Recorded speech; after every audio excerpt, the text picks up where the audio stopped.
Have you ever wondered why your child reacts to the world in a certain way? Why one child is a social butterfly and while another prefers quiet observation? Today we're diving into the wonderful world of temperament and how understanding these unique traits can transform your relationship with your child in a positive way. Let's face it, parenting isn't a one-size-fits-all kind of scenario. But you knew that already. However, sometimes we do try to fit our child into a certain mold. In our house, we have lots of different kids and they all have different traits, things that they love, things that they dislike.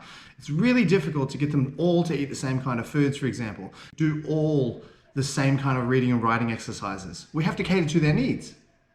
This, of course, as you might expect, leads to frustration, often fights and this kinds of thing, and meltdowns.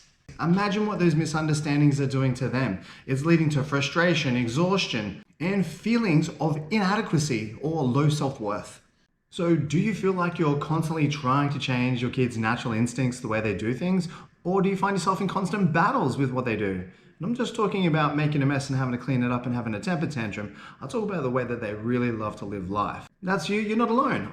I too was in that same scenario. Let me tell you about it. So my little one, she's super combative, super defiant, all the kinds of defiance you could imagine. When she was really little, she was quite sensitive. She was boisterous and loud and happy around us, but then we'd go out into crowded spaces and she'd wither away, be quite withdrawn. Loud noises, big crowds, those are the kinds of things that would make her feel like that. And of course, we've got to continue doing life, so we've got to go to work, I've got to go to the gym, might need a little bit of help from the kids club, these kinds of things. What I found is that she'd become quite withdrawn and wouldn't interact with anyone, which broke my heart. So I thought I'll incentivize, I'll give some rewards when she was defiant or rude or obnoxious at home, I'll give her timeouts. Do you think any of that actually worked? No. As a guy, this could be tough to admit, but I felt like I was failing. And Evelyn, the more that I would push, she would become even more resistant in these moments. It was a lose-lose. But then I started to research temperament and started to understand her individual traits, needs, desires, and I realized she wasn't actually being difficult. We're just going about this thing in the wrong way. Her different wiring required me to think differently, not to overlay what I'd learned from my parents straight onto her, but actually to redefine and redesign the system parenting with her. So I've done some research. I've learned that she's a bit sensitive to her environment, requires tapering into new situations and new people. So I accommodated that need. I began having conversations with her, asking her questions, being curious, showing her care and attention. This opened up the communication, whether it be direct or indirect. What I found was absolutely mind-blowing. I noticed she began to trust even more what I'd said, not because I'd said it, but because of the energy that I was putting into her. It brought those barriers of resistance down. She began to flourish. Really was the case of defiance transformed rapidly into attentiveness and respect. It was because I'd started to understand Evelyn's temperament that I could then enhance her ability to trust, respect, and honor the environment that we were trying to support her within. I learned to anticipate her needs, provide gentle transitions into new environments, meeting new people, like when she had to go to school. And in those moments of need where shit is hitting the fan or she's having a tantrum, offer her the gentle support that she might require. It's not always the most convenient. Sometimes we're in a rush, we've got to make things happen. But hey, I'd rather life to be more fulfilling for her and fulfilling for me rather than an absolute shit fight every single day. What this looked like was seeing a girl flourishing through the insecurities, through the battles, through the deficiencies. She became more confident, being able to speak out more openly about her thoughts and feelings to us, her parents, which is fantastic. So instead of constant battles, we had a great understanding and a connection. This isn't just a personal anecdote. Research consistently shows that understanding a child's temperament and interacting with them accordingly leads to better emotional regulation in the child, higher self-esteem, and stronger parent-child relationships. Who wouldn't want that for their kid? Dr. Mary Shidi-Kochinka, author of Raising Your Spirited Child, emphasizes that temperament is inborn and influences how children interact with their environment. She explains that recognizing these traits is absolutely crucial for impactful parenting.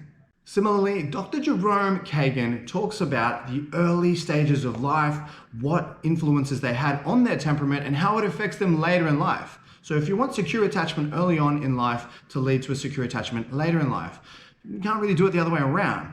You've got to build stability early in order to have stability more easily later on. When we try to force our children to be someone they're not, You're just setting them up to fail. We're damaging their sense of self. And whilst that might not always be convenient, you've got to get to the shops, you've got to get to the doctors, you've got to go to the dentist, the sports, all the rest of it, needing to hurry, sit in the chair, be quiet, all the rest of it. Don't you really think it's valuable to have an open, honest, loving relationship with your kid? So how do we start to recognize our child's temperament? It's about observation. That's where you start. Take a look. Put the phone down, put the TV off, put the baby down, take a real good look. Interact with them in the things that they do. Understand how they react to failure, difficulty, these kinds of things, and how they react to your instructions, how they react to your reactions. See the ebb and the flow between you two. Are your kids sensitive to sensory input? Are they adaptable to change? How do they deal with failure? Once you identify their core character traits, you can then tailor your parenting. What this looks like for me, example, we're at the dinner table, Evelyn's struggling to eat. It's really important that I get the nutrition into her, but it's also really important that she makes the choice to do it.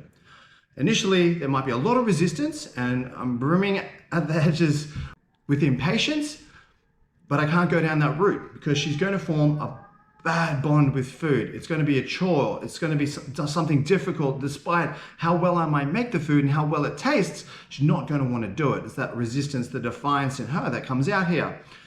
What I need to do is explain, and this is what I've done, is explain the benefits of having that food, what it does for her inside. Not to coerce or to collude in order to manipulate her understanding of how to eat, what to eat, when to eat, but to actually encourage her. And this is a long process sometimes. It does take its toll on the scenario and it might not be as enjoyable or as quick as you might like it to be, but it's a shitload better than sitting across the table and screaming at your kid, telling them to hurry the up. And journaling is a thing that I do constantly. Because there's so many moving parts in our family, understanding each of the different children, what they need, and how they've reacted or responded to different things is quite difficult. So I write it down, I record what they do, I reflect on whether or not I did the right thing in those interactions. Here's a tip, you almost always are doing something wrong. Take that on board, understand that it's not the end of the world, and actually do some research. Read books, that's what I love to do. Check out YouTube videos, find sources of information that will help you with these individual problems that you're dealing with. Whether it be schoolwork, whether it be eating your food, whether it be keeping your room tidy. All these kinds of things come down to the one thing, your relationship with them. If you're ready to dive deeper into understanding your child's unique temperament and receive practical tips and strategies, join my newsletter. The link is in the description down below. It comes out on a weekly basis. That's where I share exclusive content, resources, and support for parents like you who don't know where to go, have no one to turn to, and need some help. Remember, you're not alone. Every child is different, and every parent is still in learning. Me too. By understanding and embracing your child's temperament, you're giving them the greatest gift of all, the gift of being seen and accepted for who they truly are. Until next time, keep shining your light and nurturing those beautiful little sparks.